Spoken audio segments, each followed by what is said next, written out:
Você já reparou como hoje tudo está sendo selecionado para um lado ou para o outro? Política, cultura, arte, até espiritualidade. Tudo parece precisar ser rotulado entre esquerda e direita. A neutralidade não tem lugar. Artistas de esquerda, artistas de direita, religião de esquerda. Mas você já se perguntou de onde vem essa ideia entre esquerda e direita? E mais, será que faz sentido dividir o mundo dessa maneira? Eu sou Paulo Dorta e este é o 5º episódio da coluna Provocações em Sintonia, sempre trazendo temas polêmicos para gerar consciência crítica e energética em todas as pessoas. Eu quero desenvolver com você conhecimento e cura para uma nova sociedade em formação.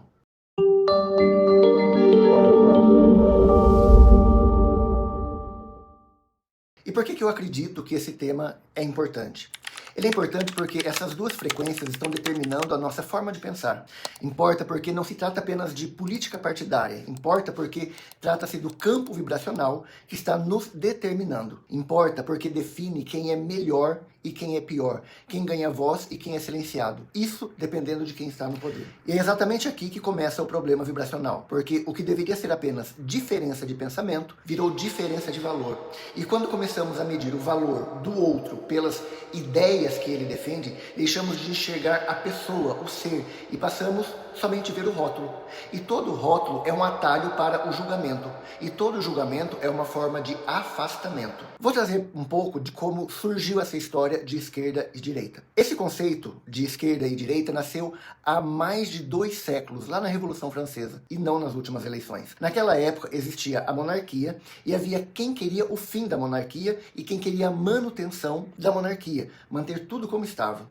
Os que defendiam o rei e a monarquia, a igreja, a nobreza, essas pessoas sentavam-se à direita do trono do rei. E os que queriam o fim da monarquia, mais igualdade, justiça social, poder de escolher seu soberano, sentavam-se à esquerda. O pensamento das pessoas que sentavam à direita do rei queriam que a monarquia existisse e que os impostos fossem usados principalmente para manter o rei, a nobreza, a igreja e a ordem que estava estabelecida. Os que queriam mudança, o fim da monarquia, o fim da nobreza e mais igualdade social no uso dos impostos, sentavam-se à esquerda. Era literalmente isso, uma questão de posição no salão do parlamento diante do rei. Direita e esquerda. Mas, com o passar do tempo, essa disposição física se tornou pensamento, referente à questão de sim ou de não à monarquia. Isso virou uma divisão simbólica, serviu para definir conservadores que queriam conservar a direita e progressistas que queriam mudanças políticas à esquerda. Depois disso, em todos os países, essa disposição se tornou não só ideológica, mas também emocional. E o problema começa aí, porque quando a emoção se mistura com a ideologia, a consciência se perde. O problema não é esquerda nem direita política. O problema é esquerda e direita agindo na energia emocional das pessoas. Para o Sintonia Quântica, emoção negativa associada à ideologia é uma vibração densa e muito pesada. Hoje, esquerda e direita já não significam apenas ideologias. Viraram identidades rígidas e determinísticas. Identidades rígidas criam prisões vibracionais. Entenda, 2 séculos depois, a monarquia acabou, mas o trono ainda existe. Só mudaram os nomes e os trajes. Hoje, quem senta à direita e à esquerda não está mais em um palácio, mas nas redes sociais e nos nossos congressos e senados, nos parlamentos e nas mesas de jantar. Mudaram os palcos, mas o teatro continua o mesmo, defendendo quem quer ficar com o rei e quem não quer. E como essa divisão aparece hoje? Vou trazer para o presente. Quando falamos de governo, o imposto, por exemplo, quem defende políticas de redistribuição de renda é rotulado como esquerda. Quem defende incentivo ao mercado é chamado de direita. Nos Estados Unidos, o debate é entre liberdade individual e saúde pública. Na Europa, entre soberania nacional e solidariedade internacional. Mas aqui no Brasil, a discussão raramente é sobre ideias, mas sobre pessoas e sobre quem pensa diferente. E aqui nasce um problema muito grande para nós brasileiros. As pessoas deixaram de debater propostas e começaram a combater identidades. Passaram a combater pessoas que têm ideias. Os de direita bloqueiam as propostas da esquerda, mesmo que sejam boas. E os da esquerda rejeitam as da direita, mesmo que façam todo sentido. Não porque discordam, mas porque o outro pensa diferente. Isso é um colapso da consciência individual. Eu quero reforçar essa ideia. Esse pensamento todo, isso gera um colapso da consciência individual. E isso faz um estrago no campo vibracional da sociedade. Hoje, a falta de consciência individual criou a polarização e ela se tornou um campo de guerra simbólica. As pessoas deixaram de ver o outro como cidadão e passaram a ver como inimigos. Não como políticos escolhidos pelo povo, ou o seu vizinho, ou o seu irmão, mas como oponentes a serem derrotados a qualquer custo. Mesmo que para isso precisem colocar a população, pessoas, uma contra as outras. Durante a pandemia, por exemplo, quem duvidava da vacina era taxado de negacionista. Quem defendia medidas sanitárias era chamado de ditador da saúde. Ninguém conversava, todo mundo criticava e gritava. Nas eleições, famílias se romperam, as amizades acabaram. Nas redes sociais, uma simples discordância virou ofensa. E na mídia, o conflito virou combustível, porque o conflito vende, o conflito engaja, o conflito ali dá clique. E dane-se a ideia ou a pessoa. O importante é destruir quem pensa diferente. Basta olhar nas redes sociais. Uma frase mal interpretada vira cancelamento. Uma opinião vira guerra. Até o silêncio é visto como provocação. Já não importa o que você diz, mas o que os outros projetam sobre aquilo que você disse. Essa é uma nova inquisição digital, emocional e diária em cima das pessoas. As pessoas que não querem se posicionar se sentem reprimidas. Para quem não é de esquerda nem de direita, é cansativo. Não encontramos espaço para o pensamento neutro. Viver a neutralidade virou um ato de resistência, um ato de querer sobreviver. Mas, energeticamente, o que isso cria? Um campo vibracional de guerra, de disputa, de medo e de raiva. Quando a humanidade vibra na raiva, ela não evolui, ela adoece. Olha a leitura simbólica e energética desse processo todo que eu estou trazendo para você. Dentro de cada pessoa existe o impulso de conservar e o impulso de transformar. Esses impulsos querem estabilidade e o outro quer mudança. Está dentro de nós. E eu entendo que a população está cansada. Cansada de não poder ser neutra, de usar a neutralidade e a esquerda e não poder usar a direita.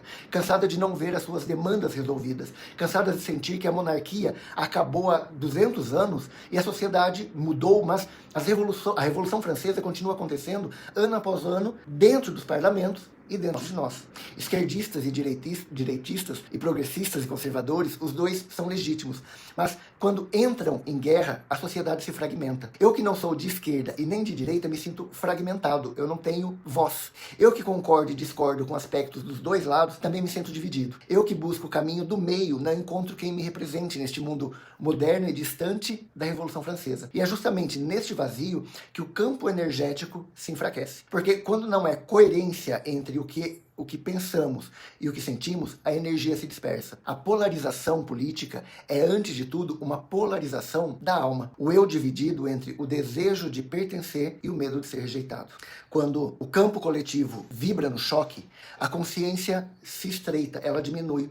O pensamento crítico, ele desaparece. E a outra pessoa deixa de ser humano e vira símbolo, alguém a ser combatido. Rotular é mais fácil do que compreender, mas rotular é recusar o encontro com o outro. E uma sociedade moderna, uma sociedade em evolução, precisa de pontes e não de muros. Vamos fazer uma reflexão pessoal aqui, uma provocação. Quantas vezes você já julgou alguém só por votar diferente? Quantas vezes você rejeitou uma ideia só porque veio de um lado que você não gosta? Particularmente, eu vivi situações assim na eleição de 2018. Me afastei da minha família não por ideologia, mas por dor. Pessoas da minha família começaram a olhar para mim, para a minha sexualidade, através do olhar da política. Como se a forma como eu amo tivesse cor partidária. E a partir daí eu decidi me afastar, por amor e por saúde, também saúde mental. Até hoje, essas pessoas acreditam que o rompimento foi político, mas não foi, foi humano. E é por isso que eu digo, toda divisão externa começa dentro de casa. E às vezes a casa é o próprio coração dividido entre amar e provar que está certo. Enquanto tentamos vencer e convencer o outro, deixamos de estar em paz conosco mesmo e com a família. Essas pessoas, eles votaram em quem eles quiseram e está tudo bem. Mas eles não tinham o direito de invadir a minha vida pessoal. A política virou desculpa para atacar aquilo que é diferente. E isso é o oposto de evolução. Se queremos uma nova sociedade, ela não está construída por lados opostos, mas por consciências em sintonia. Esse é o projeto. Colocar todos em sintonia, esquerda e direita, conversando. Quando a política vira só esquerda contra direita, não há avanço. a choque de frequências. Precisamos mudar, precisamos avaliar, questionar, retificar, tudo junto. A humanidade não precisa mais de choques, precisa de pontes, de escuta e de presença. Respire e pensa comigo. Se estiver julgando as minhas palavras, apenas reflita. Será que o que eu estou dizendo não faz algum sentido? Pense no que você pode contribuir com a minha reflexão, concordando ou discordando. Não criticar ou destruir, mas contribuir. Sente a diferença entre ouvir e rotular? Sente a dor e a beleza de abrir mão da certeza? O que eu estou falando aqui não é uma certeza, é um ponto de vista da neutralidade, nem de esquerda e nem de direita. Não precisamos de mais uma guerra de ideias, precisamos de mais consciência, de mais presença e de mais verdade. Esse foi o 5º episódio do Provocações em Sintonia. Se essa reflexão te aproximou da tua própria consciência, compartilhe, comente e provoque junto. Deixe seu comentário, porque o seu comentário também é conhecimento. E conhecimento e cura não existe para ficarem guardados, eles existem para formar uma nova sociedade. E talvez essa nova sociedade não precisa escolher lados, precisa escolher consciências. Até o nosso próximo encontro.